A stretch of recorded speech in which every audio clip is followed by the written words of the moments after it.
So, okay, so now this is. I hope you know what's going in terms of productivity in this space. So, what exactly is the challenge with this fish pond now? The space is big enough for the fish. Now, from the way this pond looks, it's looking like almost 20 meters by 10 meters, is it? That's a lot. 20 meters by 10 meters.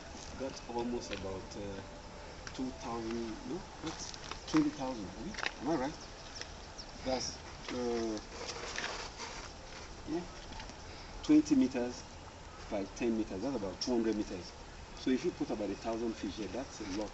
This thing can handle almost 20,000 fishes. But if you don't even have up to that, it can take 20,000 kg of fish minimum, and that's a lot if you convert that in naira. 600 naira per kilo. Check your calculator. The calculator will even refer something. Now, here you got free access to feed generously. So the best feed is to look for something that is close to the protein constituent of the fish itself. So of course it will be fish, not imported food, really per se. You put imported food, but you won't be a little bit lazy. But for here, the natural food will have been the best. And what will be number one? Number one will have been, if you have effluents of fish, that will have been wonderful. But since this place is not by the coast, where you have access to raw fish effluents, then poultry will have been the next thing. The intestines of chicken. We don't have Calabar guys there, because they're the only competitors to chicken. So you get the intestine of chicken in the open market, right? Abakaliki people are, since some of them are blessed now. Weekends, people kill a lot of chicken. Just collect the intestine. It's almost free, right? You put it in a bowl. Don't put water. You put fire under. You now start to want to boil. No water at all. After 5 minutes, it will collapse. When it collapses, you see one nice oily, smelly thing that can even break your fasting because of the nice aroma. So what you do is that you take that thing out. You take using this sieve-like spoon that they use for big parties. You take it out, and then you put in a bowl the food. And then you look for soya bean cake or granite cake or a little bit of wheat offer, but I think soya bean cake would be ideal. Something to bind it together to look like meat pie. So you pour as much granite cake inside and pound. As you pound, the thing will begin to look like meat pie. So it's likely you use times 5 the granite cake or the soya bean cake in that composition, right? So it now looks like a meat pie. You have two options. Either you just round it up in your hand and then just throw it down close to them.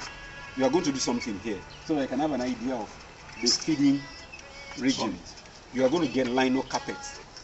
Lino carpet, this carpet they use for lining house now, or Macintosh. When you were small, you used to wee on your bed now. Are you going to tell me you didn't do that? When you were small, now there's something to prevent you from wetting your mattress. You know that thing now, Macintosh. Now get almost about maybe 2 or 3 square meters. Now get some stick and put it close down, close down there, to stick it down to the floor. They'll get a white one, or you can use a tarpaulin. There's some tarpaulin that the face is white. So stick it down about 3 meters where you want to feed. I think here you should have about 2 spots to feed because of the area boys in the pond. There are 4 categories in the fish pond: the shooters, the area boys, the gentlemen like me and you, who used to wear long sleeve because we don't have enough muscles. Then you've got the laggers, those short ones. So again, the basketballers, the area boys like those Agbero boys in Lagos now.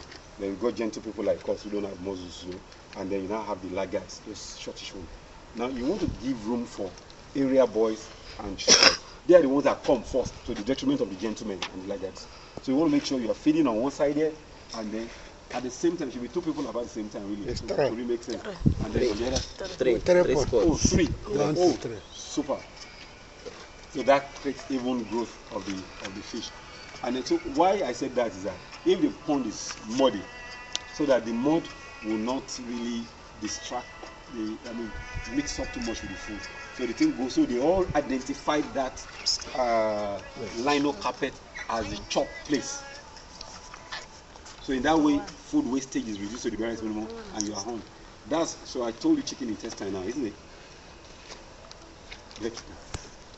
On YouTube. Now the real important way to feed fish here is to use the highest protein as much as possible, and that high protein is blood meal. What did I say? Blood meal. Now you just go to the abattoir, like say you want to do ritual. You collect blood from cow, then you take it down and boil it. Some used to even dry it to cake, but you boil it, you know, it becomes a bit cakey, right? And then you can put in the freezer if need be, but maybe the amount you need for the day. Then you now mix normal composition. You don't need fish meal.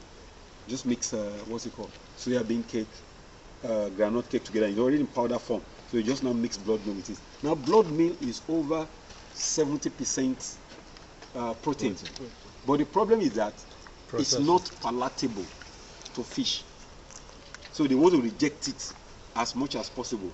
So if I have my way, I would have said you mix it with a little bit of chicken intestine water. You know, the water, you know, I told you, remove the intestine initially. Leave the water. The water is so smelly that it can break your fast. If you keep that and mix it a little, it's an attractant, like Maggi. It looks like Maggi to them, so it will make them take the blood meal. Because blood meal makes a fish to grow to almost 4 to 5 kg in 5 months. This is a secret of people with open ponds like this in the world. And you know what a 5 kg fish looks like? It's just like your hand.